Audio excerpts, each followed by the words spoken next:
this is Hannah Nyron with EdTech Times, and today I'm speaking with Chrystina Russell. And if you would like to introduce yourself, Chrystina, tell me all about what you do. Sure.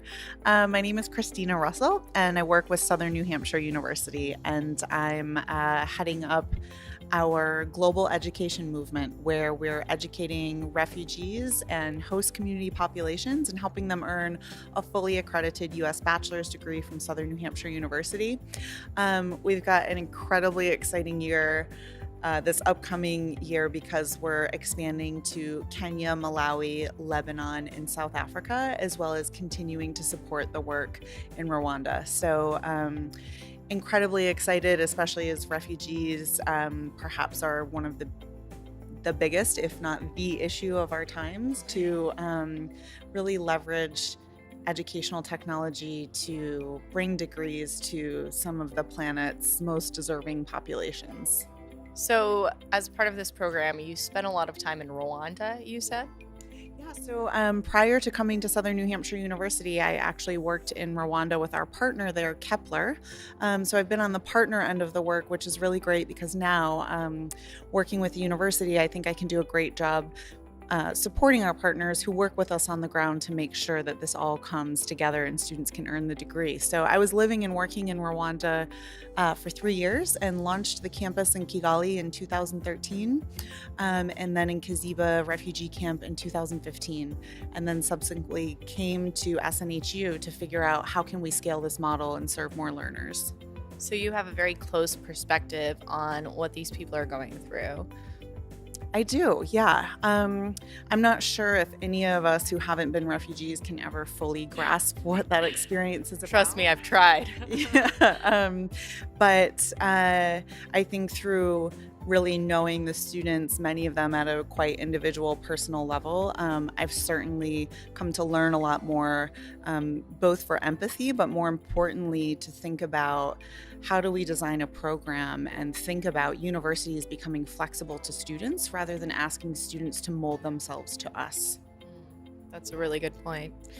So we're here today at the LearnLaunch conference, and you're speaking on a panel very, very soon. So tell me a little bit about what this panel is going to be about. Sure. Well, we're just going to talk about refugees, refugee education, and we're going to dig a little bit deeper into sort of some of the operational challenges and requirements. So how do you do an online program where there's only solar power or maybe even no power to start with, then we get solar in place, and then suddenly it's rainy season?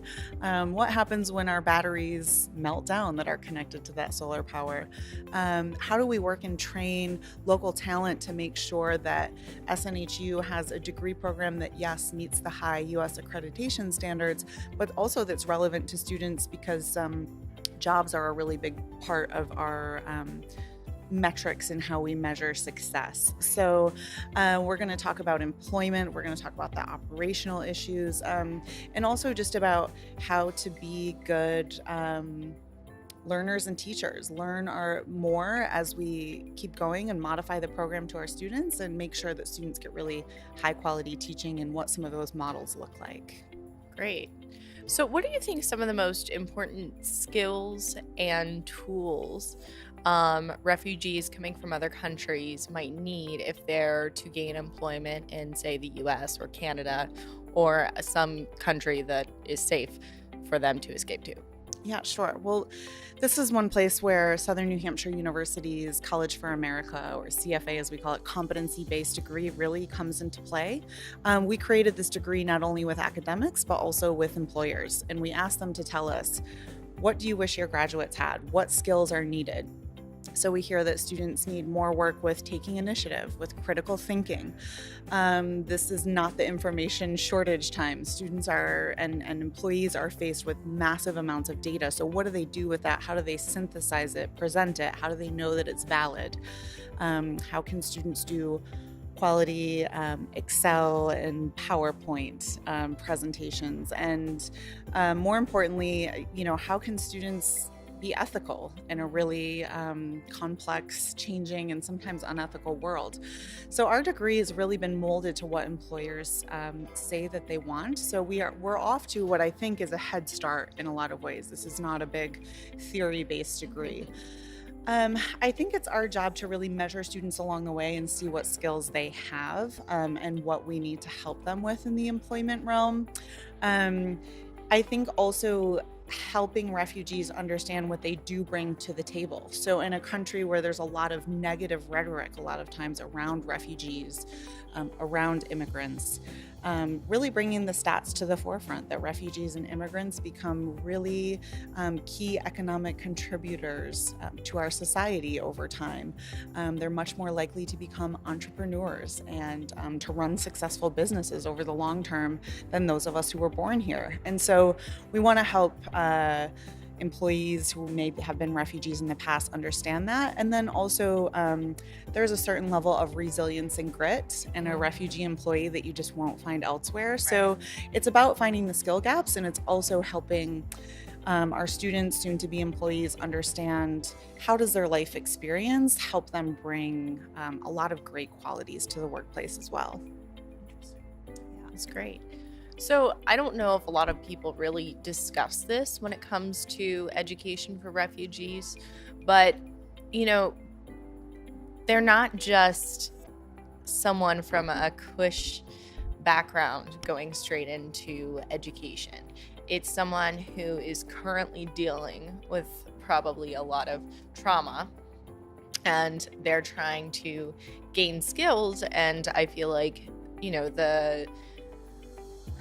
the collateral damage may get in the way of that. Is there any sort of program for emotional support? How do you foster their social and emotional learning as well? Yeah. So this is where the partnership component comes in as a really big piece. So this is not just an online degree where we say, hey, students, go for it. And if you make it, great. And if you don't, too bad. So we work really closely with high quality partners to do this work. So in Rwanda, our partner is Kepler, and Kepler has a clinical psychologist on staff as well as a nurse.